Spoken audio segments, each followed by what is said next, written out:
자, 법원이요. 윤석열 대통령 체포를 방해한 혐의를 받는 이 김성훈 대통령 경호처 차장, 또 이광우 경호본부장에 대해서 구속영장을 기각을 했습니다.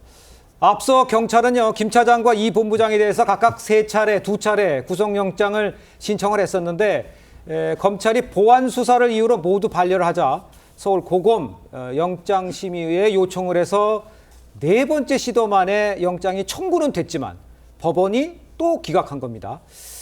자, 뭐 방어권을 제한한다 이렇게 밝혔는데 뭐 어떻게 들으셨는지 먼저 설명을 좀 먼저 우리 대변인께서 해주시겠어요?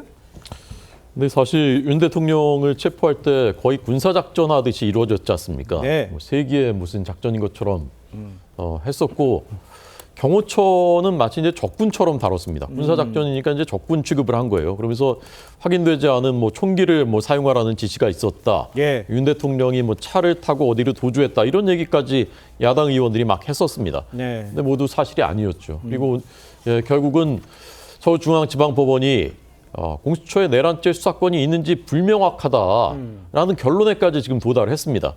그런데 이제 여기에다가 더해서 서부지법이 영장을 이제 기각을 하면서 사실은 대통령 경호처는 해야 될 직무를 집행한 것이다라고 볼 수 있는 또 이제 여지가 생긴 것이거든요. 네. 그러니까 전반적인 이 공수처의 수사와 체포 과정에서의 위법성, 그리고 거기에 경찰 국가수사본부가 검찰이 오죽하면 영장을 계속 반려했겠습니까? 영장 칠 거리가 안 된다고 본 것이거든요. 네. 근데 3번, 2번씩 계속하면서 이렇게까지 결국 또 영장을 청구하게 만들었는데 이게 기각이 됐고, 이제 이 도주와 증거인멸 우려가 없다라는 것 플러스 네. 혐의를 다퉈볼 여지가 있다라고 판단했거든요. 그러니까요. 이것은 이제 법원이 이것은 혐의가 사실 소명되지 않는다 이렇게 말한 것과 사실 진대가 없는 것입니다. 그러니까 전반적으로 이 과정의 불법성, 위법성 등이 하나하나 확인되고 있다고 평가하고 싶습니다. 저는 예. 제가 한 말씀 더 하면, 저는 영장, 물론 이제 법원에서 서류를 다 봤을 겁니다. 그렇다면 그렇죠. 말씀 주신 대로 구속 사유가 하나도 없어요. 구속 사유 저희가 3개로 보는데 범죄 소명 안 됐다는 겁니다. 다툼의 여지가 있다라고 보고, 도망갈 염려 없고 증거 인멸할 우려도 없다. 그럼 왜 영장을 청구한 건지, 왜 영장을 신청한 건지 도대체 이해가 안 돼요. 그다음에 2명, 그러니까 대통령을 경호하는 사실상 1, 2인자를 다 영장을 청구한 거예요. 이것도 좀 이상한 거고. 그래서 개인적으로 보면 이게 국가수사본부 중대범죄수사과에서 신청한 걸로 제가 알고 있는데, 그렇다면 이게 구속을 굳이 저렇게 고집한 이유가 뭔가? 그러니까 직무배제를 위해서 한 것뿐이 안 되는 거죠. 예를 들면요, 증거가 다 충분히 수집돼 있다라고 판사가 얘기를 했어요. 그러면 송치하면 되는 겁니다. 검찰에 송치해서 재판에 붙이면 되는 거예요. 근데 굳이 영장을 했다는 거죠. 그러면 직무집행을 못하게 막으려고 했다는 것뿐이 안 되잖아요. 네. 그러면 인사권에 본인이 경찰이 개입했다는 거고, 사실상. 이렇게 하는 것이 이게 맞는지, 이 부분은 저는 단순히 영장 기각으로 볼 것이 아니고 이 수사의 목적이 뭔지, 수사 과정에서 어떤 문제가 있었는지에 대해서 저 부분을 좀 살펴봐야 되지 않나, 개인적으로 그렇게 생각합니다. 알겠어요. 조윤선 변호사님께 좀 약간 기회를 드릴 텐데, 일단 영장 기각으로 즉시 석방된 김 차장 재판부에 대한 감사를 표하기도 했습니다. 먼저 발언부터 직접 듣겠습니다. 오늘 영장 기각됐는데 입장 어떠십니까? 경찰 수사 어떻게 임하실 예정인지요? 비아폰 서버 기록 삭제 대통령 지시였습니까? 그런 지시가 어디 있습니까?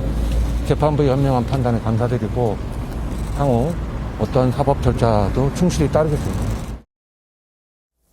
계속 반복적으로 냈는데 안 된다는 거 아니에요? 구속영장 요건에 안 맞는다는 얘기잖아요. 어떻게 봐야 될까요? 일단 법원의 판단은 존중을 해야겠죠. 예. 뭐 영장 전담 판사 입장에서는 구속 사유가 없다라고 판단했기 때문에 존중을 해야겠지만, 그래서 좀 아쉬운 부분은 분명히 있습니다. 지금 공수처 차장의 경우에는 앞서 말씀하신 것처럼 체포영장이 지금 발부가 되고 집행 과정에서 많은 우려가 있었어요. 물리적인 충돌이 발생하는 거 아니냐, 유혈 사태가 발생하는 거 아니냐, 그런 우려가 있었음에도 불구하고 예. 그것을 사실상 주도한 경호처 차장에 대해서 이런 구속 사유가 소명이 되지 않았다라는 측면은 좀 많이 아쉬운 부분도 있고요. 네. 지금 현재도 비아폰 서버에 대해서 삭제 지시를 했다는 그런 여러 가지 혐의가 우려가 있지 않겠습니까? 굉장히 이번 내란 혐의에서 핵심적인 증거로 작용할 수가 있을 수밖에 없는, 그럼에도 불구하고 이 부분에 대해서 재판부가 좀 제대로 판단을 좀 미흡한 부분이 있지 않나라는 측면에서 좀 아쉬운 부분도 분명히 있고요. 예. 저 더 하나 사실 이런 중요한 구속영장 영장 실질 심사 사건의 경우에는 검사가 적극적으로 대응하는 것이 일반적이었습니다. 지금까지 각종 사건에서 그렇게 해왔고요. 그럼에도 불구하고 검사가 출석조차 하지 않았다는 것은 과연 검찰 측에서 이것을 진정성 있게 준비를 했는가, 대응을 해왔는가에 대해서 측면에서 좀 매우 아쉬운 부분도 있지 않나 생각이 듭니다. 검사들의 대응에 문제가 있었기 때문이다. 근데 그거는 네, 사실은 이제 구속영장 관련된 그 필요성, 그다음에 뭐 관련 소명 자료 등은 다 경찰이 작성을 해서 검사가 들고 가서 들어가는 경우도 있어요. 중대한 사건은. 일반적으로 경찰 신청 영장 사건은 검사가 안 들어가고 저렇게 중대한 사건은 들어가는데 예. 그게 들어가고 안 들어가고에 따라서 달라졌다는 정황이 없기 때문에 예. 그것을 핑계로 삼는 것보다는 저는 개인적으로 여기서 보면 예. 왜 하필 저렇게 5번, 두 분 합쳐가지고 저렇게 소명되지 않았다까지 판단 받아가면서 저렇게 해왔는지 저 그냥 송치하면 되는 거거든요. 송치해서 불구속 재판 받게 하면 되는 건데 네. 굳이 구속을 시키려고 했던 이유가 뭔지 그 목적이 뭔지 그것부터 좀 살펴봐야 되지 않나 싶습니다. 아마 서버 네. 압수수색 같은 건이 있었을 거예요. 서버에 어쨌든 지금 비아폰 서버에 그 장소를 통화했던 그 비아폰 관련 기록들이 남아있을 수가 있거든요. 그러니까 경찰은 그 압수수색을 하기 위해서 일단 이 두 사람을 구속하지 않으면 어렵지 않을까라는 네네. 판단을 한 것 같아요. 그러니까 법원이 영장이 기각했기 때문에 할 예. 말은 없어요.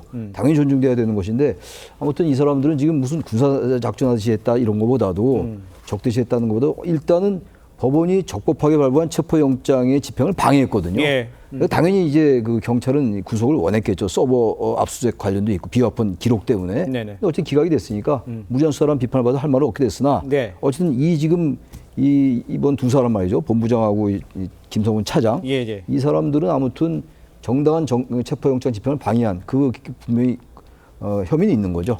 그것까지 부인하는 건 아닐 겁니다. 기각이라는 게. 아니, 그게 근데 거기에 예, 보면은 그 정당한 체포영장 집행인지에 대해서 법원 판단이 애매한 거죠. 왜냐하면 이게 다툼의 여지가 있다는 부분은 그렇게 누가 얘기하는 정당한지를 모르는 겁니다. 예를 들어서 경호관의 그 본인의 직무 집행이 정당했다는 것인지 아니면 경찰 등의 이 체포영장 집행이 정당했다는 것인지에 대해서 명확히 지금 그 어느 한 편을 들어주기에는 다툼의 여지가 있다고 보는 겁니다. 예를 들면은 네네네. 지금 공수처 등에서 사실 그 해당 55경비단인가요? 예. 수방사 산하에 뭐 허락했다는 부분을 위조했다, 뭐 이걸 좀 문제가 있다는 식의 그 문제도 있었잖아요. 그러니까 여러 가지를 종합해 보면 어느 그 업무 공무집행방 그 집행이 정당한지 아니면 둘 다 정당한 건지 그렇다면 한쪽을 편들을 수가 없는 것인지 여기에 대한 법적 판단이 아직 명확히 안 나왔기 때문에 그래서 저런 다툼이 있다는 표현이 나온 거죠. 알겠습니다.